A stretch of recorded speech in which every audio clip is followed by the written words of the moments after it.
Hey everyone, we're going to be talking about traditional corporate culture and then taking a look at emerging non traditional workplace structures. So, when we think about corporate culture, does it look something like the images here? Mindless and dehumanizing?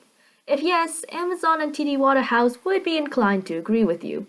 At Amazon, workers speak out against inhumane 75-hour workweek norms and pressures to dedicate every waking hour to making profit for the company. Seeing those long hours, the workers seem motivated, right? I'd agree, but for quite unhealthy and purely extrinsic reasons. Take a look at the recent TD news, featuring a highly competitive performance for pay extrinsic work model that drove employees to literally break the law to meet quotas. So, why do companies allow this kind of work environment to prevail at the expense of its workers? I'd say in an over reliance of extrinsic motivation and forgetting that employees are humans above all. So, what can we do about it? Well, there is evidence that Gen Y, aka us, are bringing changes to these attitudes. That we demand of a workplace to be treated fairly and for them to recognize that we have lives outside of work and that we shouldn't need to climb up the corporate ladder to be afforded basic rights. But looking at this from a motivational point of view again, should we just do away with all extrinsic motivation? Well, no, because extrinsic motivators aren't inherently good or bad, in the same way that intrinsic motivators aren't going to be a magical cure all for any unhealthy motivation. What's important is realizing how to co integrate them. At the end of the day, we all like to be recognized for work that we do, whether it be for extrinsic reward or intrinsic passion. Next, let's look at some of the ways companies challenge traditional corporate structures and why they're effective. So now we will be talking about the benefits and flaws of employee-owned company structure. First benefit we're going to cover is the extrinsic motivator, to be specific, monetary motivator. Employees who are in possession of equity cares more about the development of the company and will be more dedicated to the work since it's related directly to their own interests. Second one is the organizational democracy. Employees will get to decide what they want for their company instead of just following the board's order. Third one is information transparency. So when the information regarding to the financial condition of the company is transparent to the employees will get a chance to better understand how profits affect the stock price of the company and therefore make the right decision about how to run the company.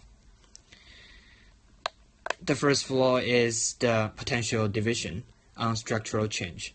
So when a company decides to adopt a new structure, different opinions about this change will emerge and become conflict that may potentially create separation between co-workers, which is no good for the company. Second one is the disappointment on unsatisfactory performance. So when a new structure does not meet the original expectation of people will start to lose passion for this change, even if they are the same group of people who are in support of this change. Third one is the free rider problem. So when employees as a group, so some people in this group may have an incentive to make work harder and smarter. There will always be some individuals who take advantage of some other people's hard work and to slack off and let others just to carry the burden. Then we'll be talking about some successful examples of companies. So the first company we're going to talk about is the Scott Furge. So what happened in this company is employees arranged to work weekends to finish some urgent jobs without any prompting from management. So you can see workers from this company, they have this unique kind of ownership attitude, which make them be trusted to do whatever they think is best for the company. They know which numbers to watch, and they watch them. They internalize their responsibilities and feel that they have an obligation not only to the management but to one another. Finally, they expect to make decisions that will boost the bottom line.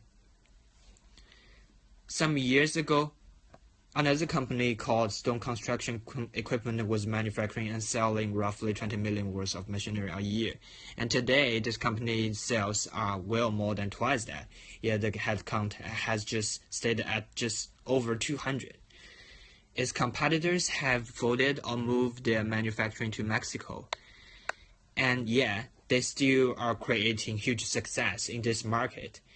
So the reason behind their success is that they have this lean manufacturing system, which depends on employees' extensive participation in decisions about how to meet constantly shifting production goals, which is pretty similar to the company we just talked about. One of the factors that influences non-traditional company work structures is leadership, specifically exceptional leadership, which builds a family-like environment where employees can trust each other.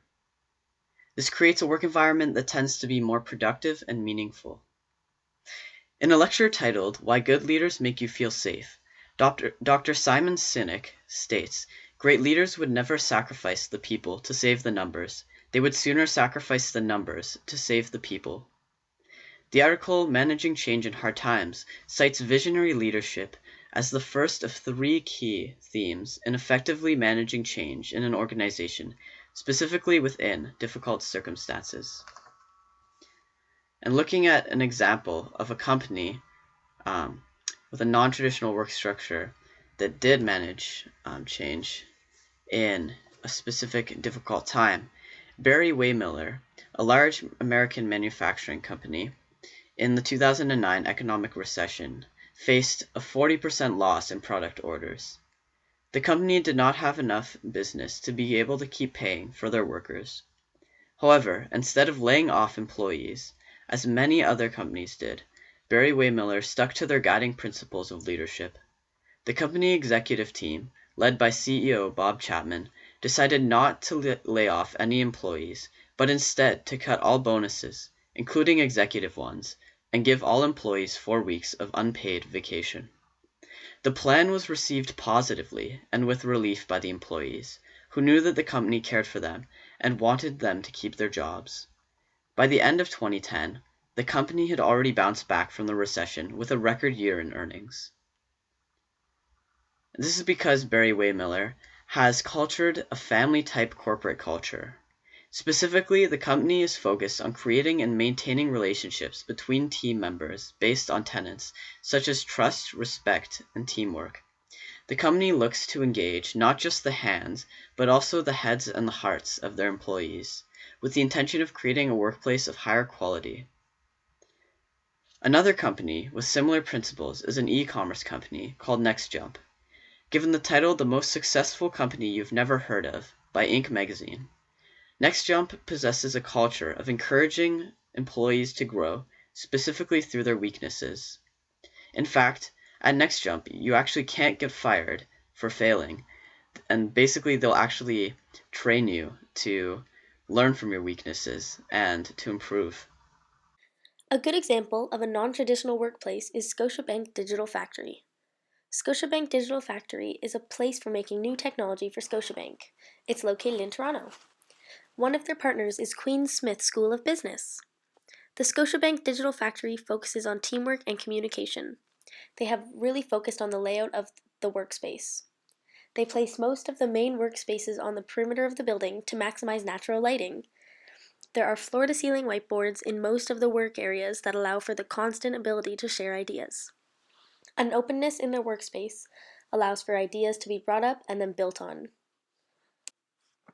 Scotiabank Digital Factory pays attention to its employees. The cafeteria has an emphasis on healthy eating, and each week a health consultant comes into the office and has appointments with employees to establish fitness and health goals. There is also a space where employees can go to de-stress. You can really see that Scotiabank Digital Factory cares about their employees' well-being. If employees enjoy coming to work, they will be more productive, and that ends up benefiting the customers and the company. Thanks for watching!